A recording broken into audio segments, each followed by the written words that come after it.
So now let's talk about your interview date. How did you prepare for that? Where was it? And what kind of questions did they ask you? Hello and welcome to my channel. My name is Nafula. If you've not subscribed to my channel, I highly recommend that you subscribe. But if you've already subscribed to my channel, I just want to say thank you for subscribing and thank you for watching my videos. Okay, hello guys. My name is Rumbizai Rachel and I'm from Zimbabwe. What did you do to prepare for the interview? I prepared like a lot of questions that I assumed that they'll probably ask. And I also tried, first of all, before I even prepared in my mind, I also tried like searching on YouTube to find if there's like any like Zimbabwean who's gone through the process like on YouTube, just to see like the interview questions and anything like that. So unfortunately I didn't find one. No Zimbabweans. Zimbabweans, Yeah. why don't you have YouTube channels? You're scared in America. You know, in your country they have like, they scare you guys over there. You come here, you don't think you can speak up. Yeah, you can speak up. No, you Start your own channel. You see Rumbi's here, she's from Zimbabwe, she's speaking up. Now you can speak up. So you didn't find any resources online, like on YouTube, about like how to process the interview in No, Zimbabwe? no. So what did you do to prepare then? So I just made up questions in my head that I assumed that they would ask me. I made up like a lot of them that I assumed they would ask me, yeah.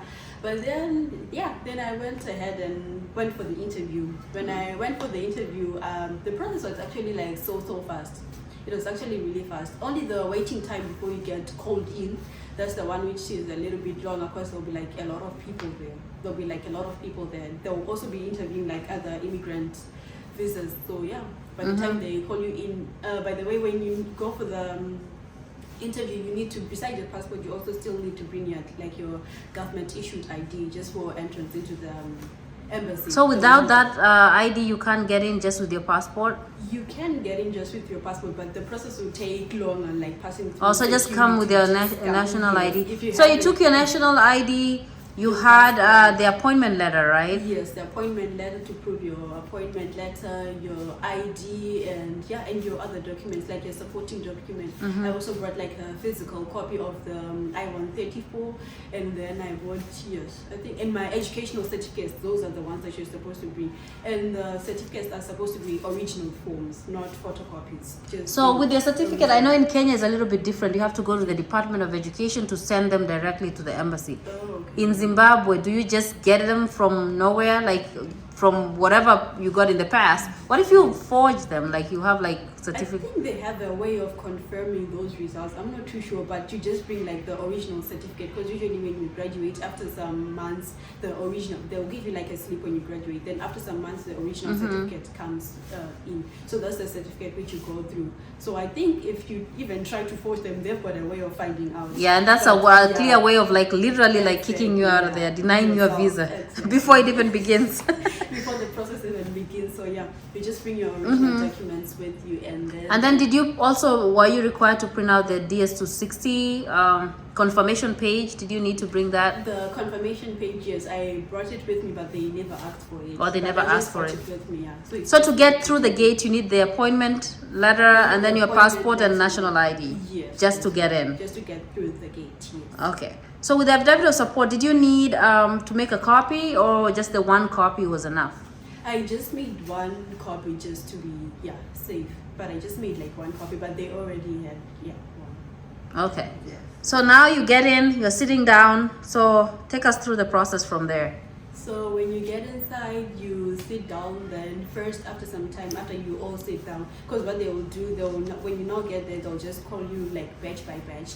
So after you get in, you take your seat, you're all asked to sit down. Then you go to like a different counter where you all pay money, because you have to pay for the visa fee first before you go for the interview. 330, right? Yes, you have to Okay. pay for the visa fee. Then when you pay for it, that's when you go back again, sit down, then you wait until your name is called. Then when you call your name, that's when you go to a different counter. That's when you submit like all your documentations now.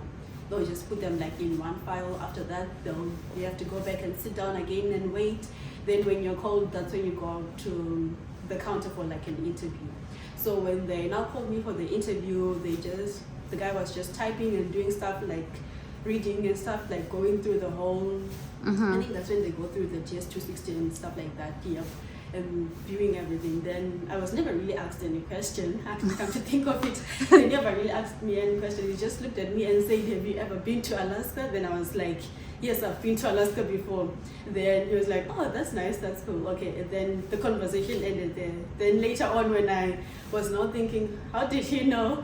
That's when I remembered, oh yeah, I was wearing a jacket that was written Alaska. Then I was like, oh, those people are like so And you didn't lie, you really did go to Alaska, so it wasn't like you lied. Yes. Because if you lie, you're gonna get your visa denied, so you have to tell the truth. Yeah, now that's when they'll start digging, yeah. So later, that's when I remembered I was wearing a jacket that was branded Alaska. Then I was like, oh, that's why they asked. So they're like, so they didn't ask you like where you're going, who gave you the FW support, no, nothing. No. But you had traveled a lot. You've been in the US a couple times, so yes, when I was working on the cruise ship. yeah, she was working in the cruise ship, so she was making all these stops in the US. So they really knew, like, you know, she didn't get stuck here or didn't like come in and refuse to go back. So they knew like you are good. You work first. They know like you were here for work, which is a plus, and then also you went back to your country. So they know like yeah. Okay, so you after they didn't ask you any questions. What happened after that? Did they tell you your visa is approved, or how do they relay the information after you interview? Oh yes. So after the interview, that's when they will tell you that you can now proceed. So that's when you know whether your visa is approved or not by them telling you that you can now go for your medicals. So if they ask you to proceed and do your medicals, that's when you know that your visa is approved. But then if they do not ask you to go for the medicals, that's when you know, yeah. You know, like that's a done deal, right? Yes, unfortunately, yeah. So they asked me to proceed for my medicals. That's when I set the schedule, like for like an appointment for the medicals. So yeah. Okay. Went, yeah. But if you'd also like, that's what I did for Zimbabwe, because most of the times they are like fully booked. If you want to try and save time, because when you're moving like closer to the year end, like the fiscal year end of the DV lottery, because you have to have your visa before the 30th of September. Yeah, 30th of September. Yeah, so to save time, when you get like that email from the US embassy telling you like you need to do your police clearance and stuff like that, that's when you can call and just schedule an appointment with the doctors, because you can't walk in. It's not like a walk-in appointment. So that's when you just set an appointment, and your appointment should be after the date of your interview, so that by the time you do the interview, now you're just going for the that's a good idea to plan ahead. So like if your interview is like on the 9th, schedule like 10th or 11th, because you know you'll need it anyways. Yes. So when you schedule, do you pay for it or you pay after? After, you pay afterwards at the time of the medicals, yes. So scheduling is just free.